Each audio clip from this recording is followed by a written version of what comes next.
Sa ngalan ng Ama at ng Anak at ng Espiritu Santo. Amen. Ang pagpapala ng ating Panginoong Hesu Kristo, ang pag-ibig ng Diyos Ama, at ang makikipagkaisa ng Espiritu Santo naway sumainyong lahat. At sumainyo rin. Mga kapatid, aminin natin ang ating mga kasalanan upang tayo'y maging marapat gumanap sa banal na pagdiriwang. Inaamin ko sa makapangyarihang Diyos at sa inyo mga kapatid na lubha ako nagkasala sa isip, sa salita at sa gawa at sa aking pagkukulang. Kaya isinasamo ko sa mahal na Birheng Maria, sa lahat ng mga anghel at mga banal, at sa inyo mga kapatid na ako'y panalangin sa Panginoong ating Diyos. Kaawaan tayo ng makapangyarihang Diyos, patawarin tayo sa ating mga kasalanan at patnubayan tayo sa buhay na walang hanggan. Amen. Panginoon, kaawaan mo kami. Panginoon, kaawaan mo kami. Kristo, kaawaan mo kami. Kristo, kaawaan mo kami.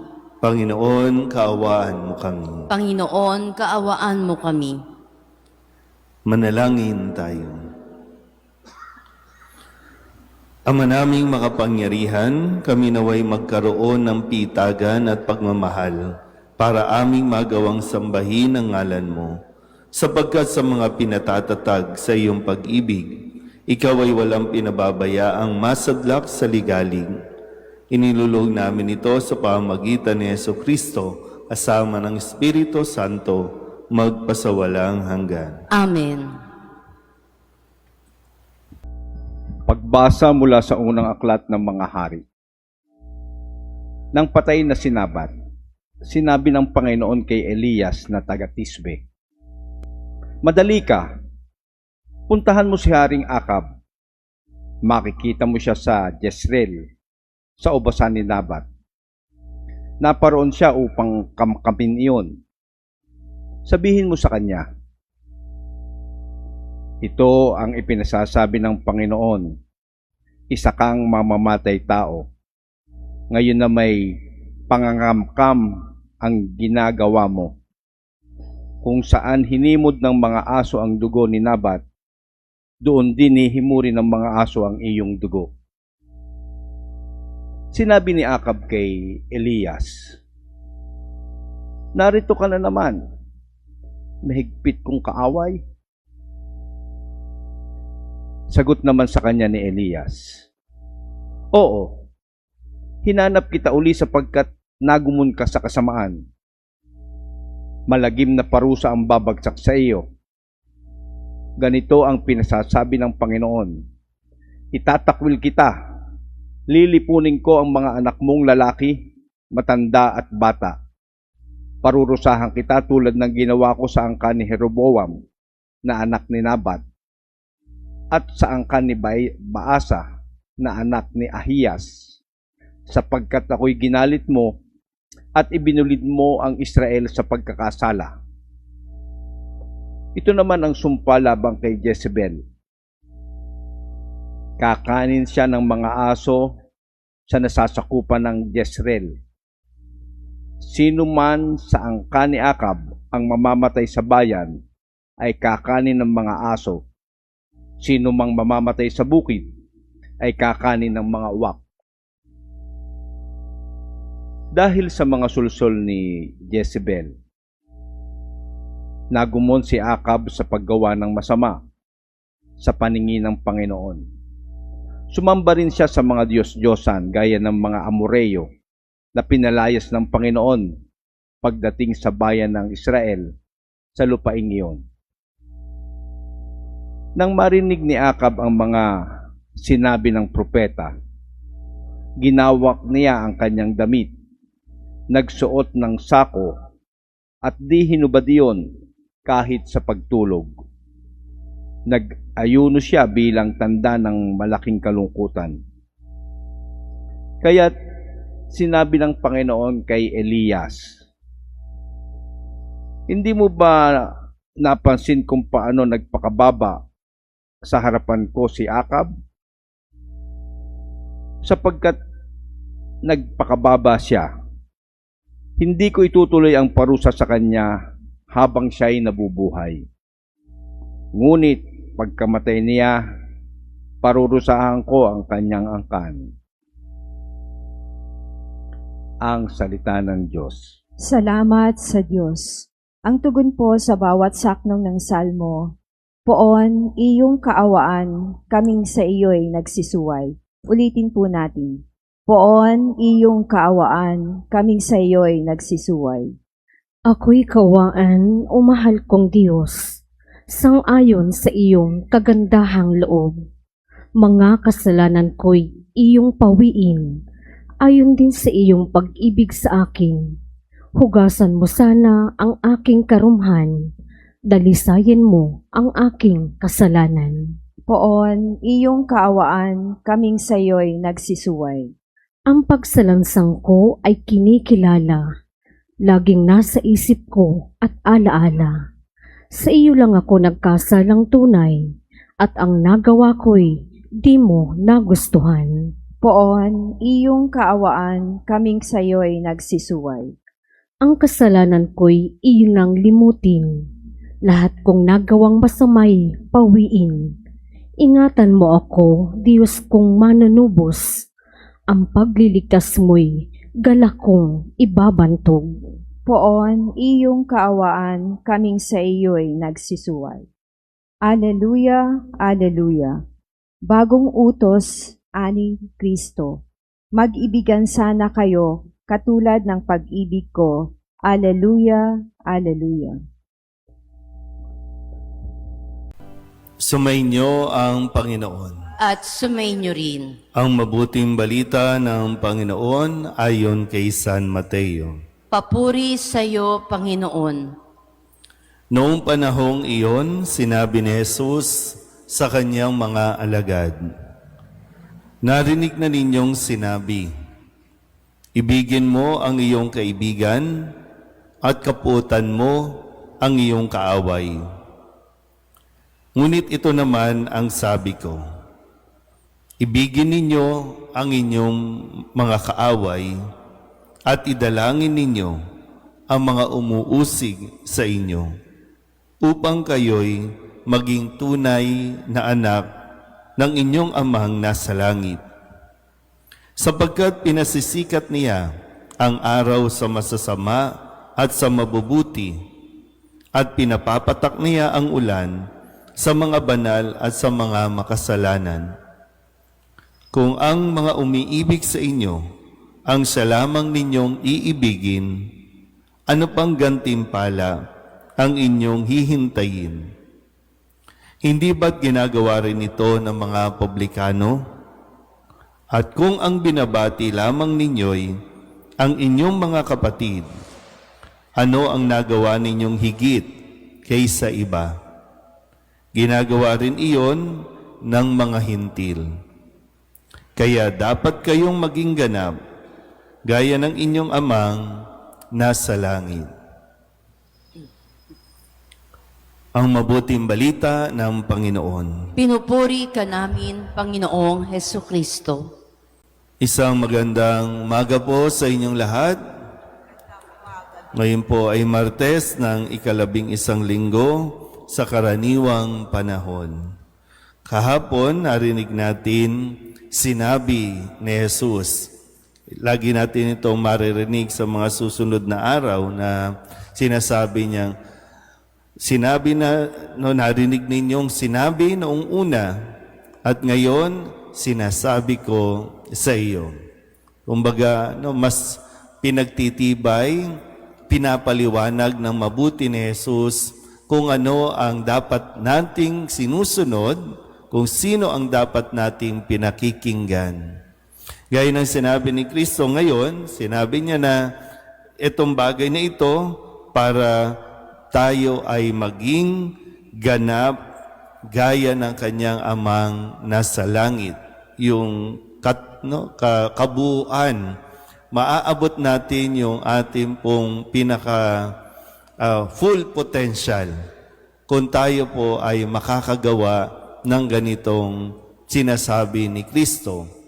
Mahirap kung sa mahirap, pero ipinakita na rin ni Jesus kung paano ito gagawin. Kaya sabi ni Kristo, ito ang sinasabi ko sa inyo.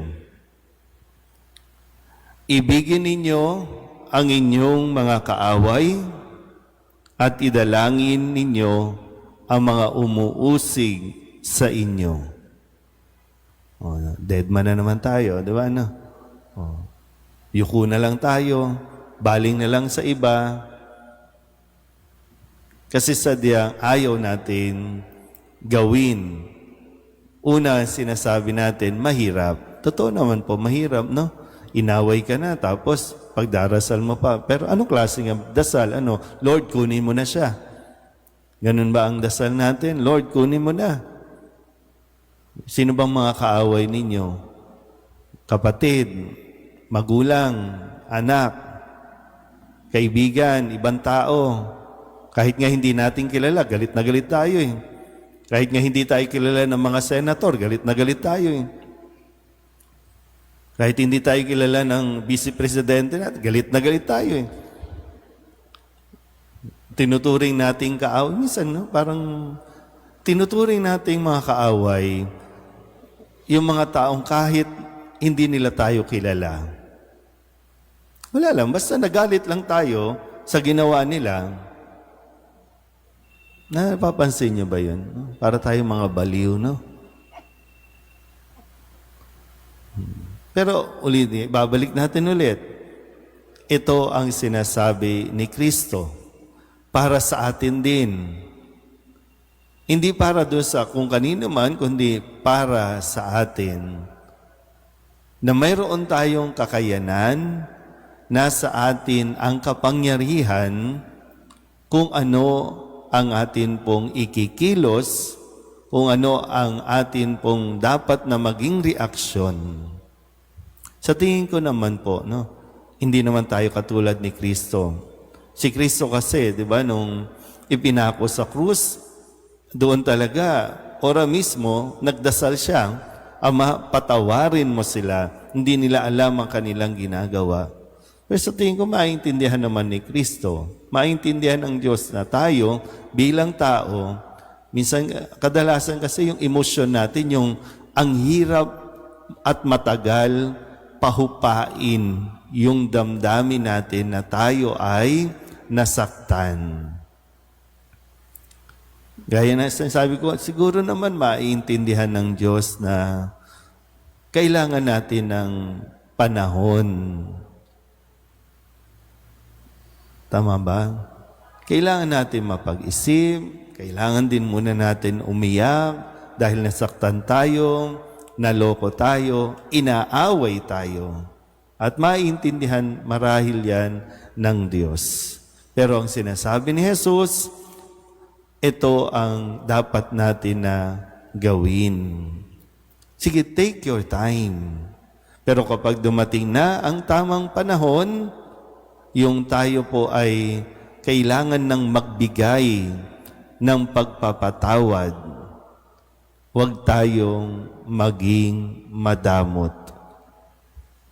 Kaya nga sabi ni San Pablo, di ba, sa ating unang pagbasa, sa kanya ikalawang sulat sa mga taga-Korinto, pinapaliwanag niya dito na tayo po ay magkawang gawa. Sikapin ninyong manguna kayo sa pagkakawang gawa, yung pagiging charitable. At hindi lang ito sa pera, sa material na bagay, maging sa pagmamahal, pagpapatawad, pagkalinga. Pwede tayong maging mas charitable kapag dumating ang panahon at tinihingi na ng panahon na tayo po ay kailangan ng magbigay. Sulitin ko po, Hindi ko lang alam talaga kung kailan natin nagagawa yung ipinagdarasal natin, yung mga umuusig o umaaway sa atin. Ang kadalasan kasi nating reaksyon, i-delete ang taong yan sa buhay natin. Kalimutan ang taong yan sa buhay natin. Nagagawa naman natin kalimutan yung tao, pero yung ginawa ng tao, hindi natin kinakalimutan. Kaya patuloy tayong nagagalit. Patuloy tayong nagtatanim ng sama ng loob sa taong iyon.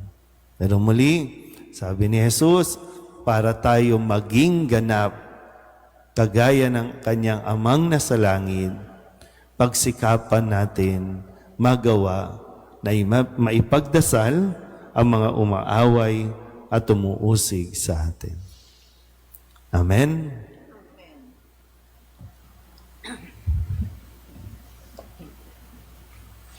Lumapit tayo sa Ama upang tulungan tayong makasunod sa halimbawa ni Jesus na nag-uutos sa atin na ibigin natin ang ating mga kaaway. Ang ating pong itutugon, Ama, tipunin mo kami sa iyong pag-ibig. Ama, tipunin mo kami sa iyong pag-ibig.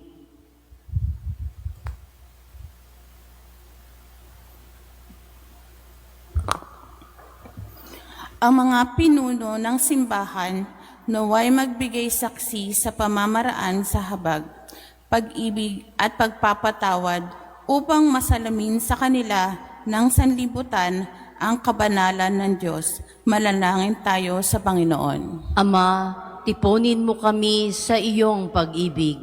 Ang mga namimighati at nasusuklam sa kanilang kapwa naway mapagtanto na maghihiwalay sa kanila sa Diyos ang pagbibigay daan sa hinanakit at galit.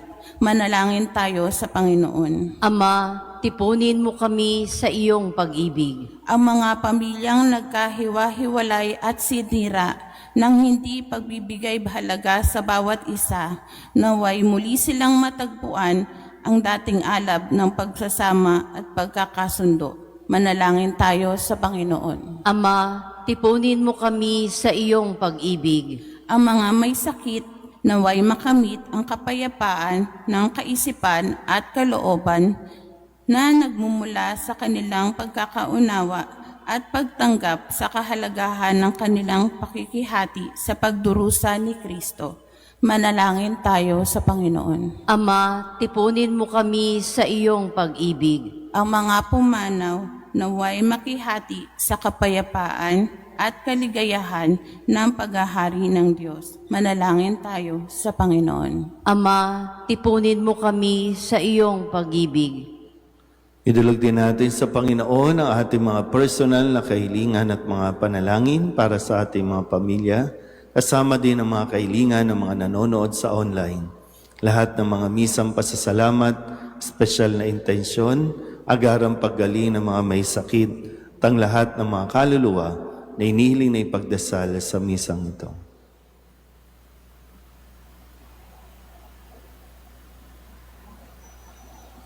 Ang lahat ng ito inihiling namin sa ngalan ni Kristong aming Panginoon. Amen.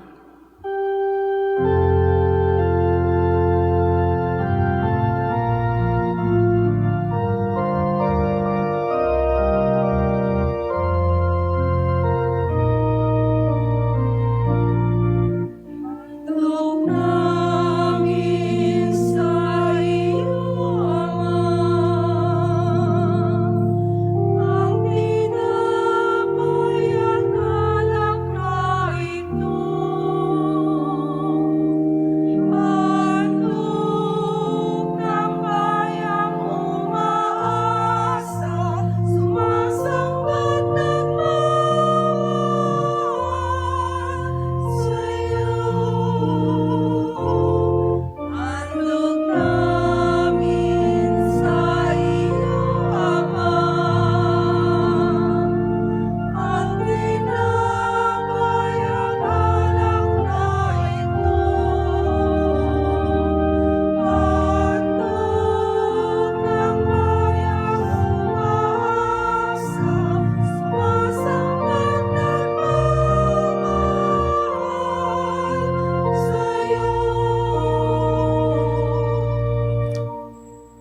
Manalangin kayo mga kapatid upang paghahain natin ay kalugdan ng Diyos amang makapangyarihan. Tanggapin nawa ng Panginoon itong paghahain sa iyong mga kamay, sa kapurihan niya at karangalan, sa ating kapakinabangan at sa buong sambayanan niyang banal. Ama naming lumikha, tanggapin mo ang aming paghahain ng papuri sa iyong kabutihan sa amin. Sa dulot nawa nitong kadalisayan, kami naway makapag-alay ng iyong kinalulugdan sa pamamagitan ni Jesucristo kasama ng Espiritu Santo magpasawalang hanggan. Amen. Sumainyo ang Panginoon. At sumainyo rin. Itaas sa Diyos ang inyong puso at diwa. Itinaas na namin sa Panginoon. Pasalamatan natin ang Panginoong ating Diyos. Marapat na siya ay pasalamatan. Ama naming makapangyarihan, tunay ngang marapat na ikaw ay aming pasalamatan. Sa iyong paglingap at kagandahang loob, ang tao'y nilikha mo at pinangangasiwa sa sansinukob. Sa hangad mong siya'y iwastong lubos, siya'y pinagdusa mo sa kanyang pagtalikod. Sa iyong paggiliw, iyong ipinahintulot na makabalik siya sa pamamagitan ni Kristo Jesus. Kaya kaysa ng mga anghel na nagsisiawit ng papuri sa iyo, nang walang humpay sa kalangitan, kami nagbubunyi sa iyong kadakilaan.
Ama naming banal, ikaw ang bukal ng tanang kabanalan, kaya't sa pamamagitan ng iyong Espiritu, gawin mong banal ang kaloob na ito upang para sa aming maging katawan at dugo ng aming Panginoong Hesu Kristo. Bago niya pinagtiis ang kusang loob na maging handog, hinawakan niya ang tinapay, pinasalamatan kaniya, pinaghati-hati niya iyon, iniabot sa kanyang mga alagad at sinabi, tanggapin ninyong lahat ito at kanin, ito ang aking katawan na ihahandog para sa inyo.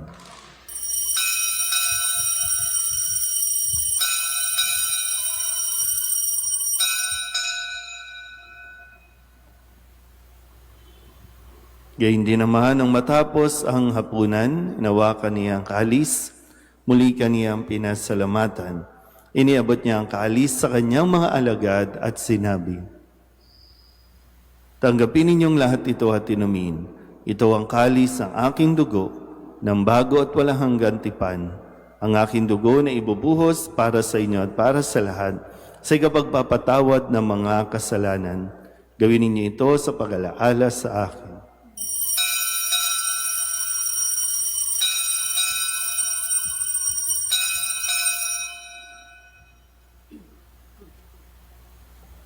Ipagbunyi natin ang misteryo ng pananampalataya. Si Kristo'y namatay, si Kristo'y nabuhay, si Kristo'y babalik sa wakas ng panahon. Ama, ginagawa namin ngayon ang pag-alaala sa pagkamatay at muling pagkabuhay ng iyong anak. Kaya tiniaalay namin sa iyo ang tinapay na nagbibigay buhay at ang kalis na nagkakaloob ng kaligtasan.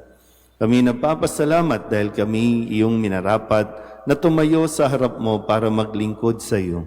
Isinasamo namin kami magsasalo-salo sa katawan at dugo ni Kristo ay mabuklod sa pagkakaisa sa pamamagitan ng Espiritu Santo. Ama, lingapin mo ang iyong simbahang laganap sa buong daigdig. Puspusin mo kami sa pag-ibig kaysa ni Leon na aming Papa at ni Jose na aming Obispo at ng Tanang Kaparian. Alalahanin mo rin ang mga kapatid naming nahimlay na may pag-asang sila'y muling mabubuhay, gayon din ang lahat ng mga pumanaw. Kawaan mo sila at patuloyin sa iyong kaliwanagan. Kawaan mo at pagindapating kaming lahat na makasalo sa iyong buhay na walang wakas. Kaysa ng mahal na Birheng Maria na Ina ng Diyos, ng kabiyak ng puso niyang si San Jose, kaysa ng mga apostol at ng lahat ng mga banal na namuhay dito sa daigdig ng kalugod-lugod sa iyo, may pagdiwang nawa namin ang papupuri sa ikararangal mo sa pamamagitan ng iyong anak na aming Panginoong Heso Kristo. Sa pamamagitan ni Kristo, kasama niya at sa Kanya, ang lahat ng parangal at papuri ay sa iyo, Diyos Amang makapangyarihan, kasama ng Espiritu Santo, magpasawalang hanggan.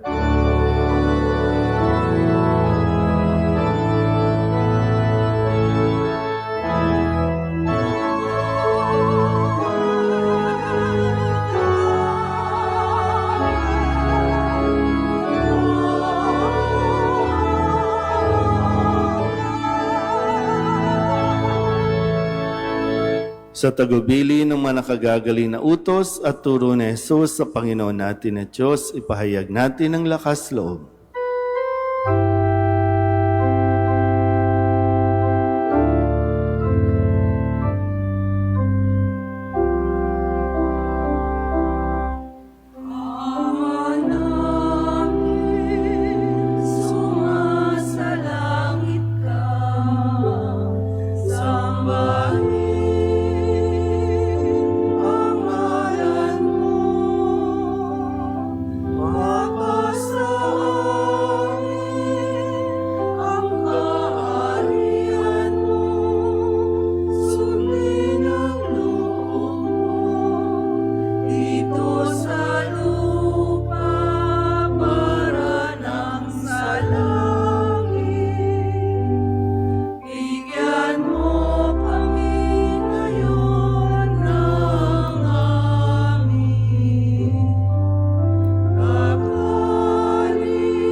Hinihiling namin kami iadya sa lahat ng masama, pagkalooban ng kapayapaan araw-araw, iligtas sa kasalanan at ilayo sa lahat ng kapahamakan, samantalang aming pinananabikan ang dakilang araw ng pagpapahayag ng tagapagligtas naming sa Heso Kristo. Sapagkat iyo ang kaharian at ang kapangyarihan at ang kapurihan magpakailanman. Amen. Panginoong Heso Kristo, sinabi mo sa iyong mga apostol, kapayapaan ang iniiwan ko sa inyo, ang aking kapayapaan ang binibigay ko sa inyo. Tunghayan mo ang aming pananampalataya at huwag ang aming mga pagkakasala. Pagkalooban mo kami ng kapayapaan at pagkakaisa ayon sa iyong kalooban, kasama ng Espiritu Santo, magpasawalang hanggan. Amen. Ang kapayapaan ng Panginoon ay laging sumainyo. At sumainyo rin. Mabigayan tayo ng kapayapaan sa isa't isa.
Ito ang kordero ng Diyos.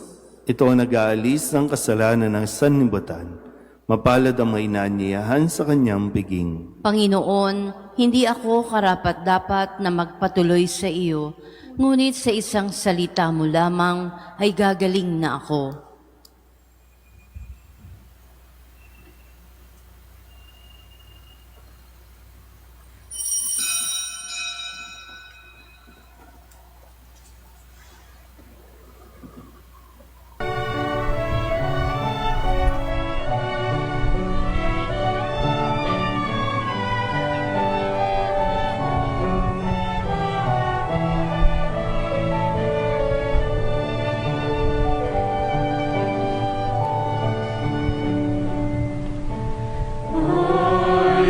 Listen to the Lord, will listen to the voice of His people, serve them with all my heart. I will listen to His words and call upon the Lord for His people to live in faith and truth and in love.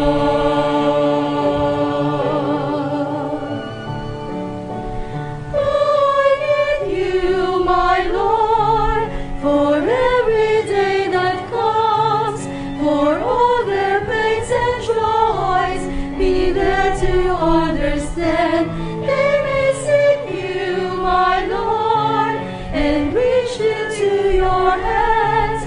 May you comfort their sorrows and heal their wounded hearts.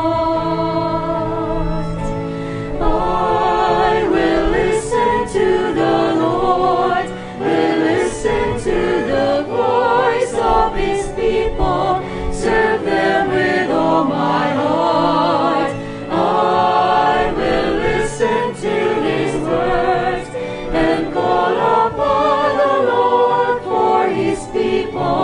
To live in faith and truth and in love.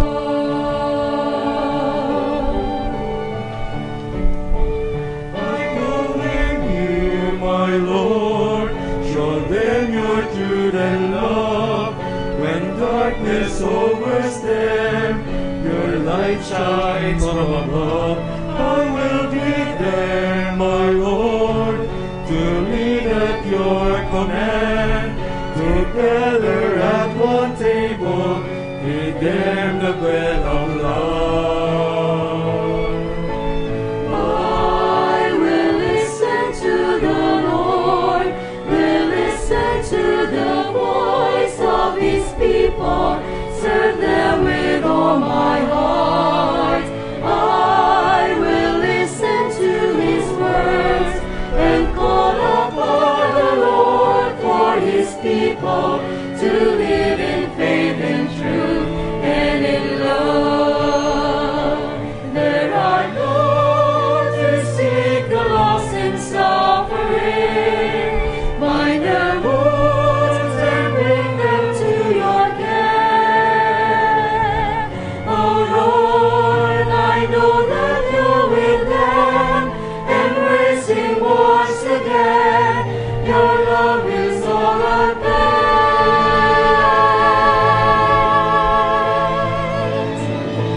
I will listen to the Lord, will listen to the voice of His people, serve them with all my heart.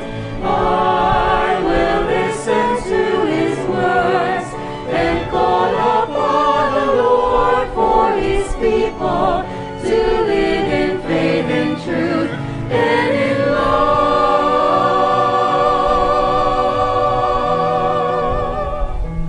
I will listen to the Lord and call upon the Lord for His people to live in faith and truth and in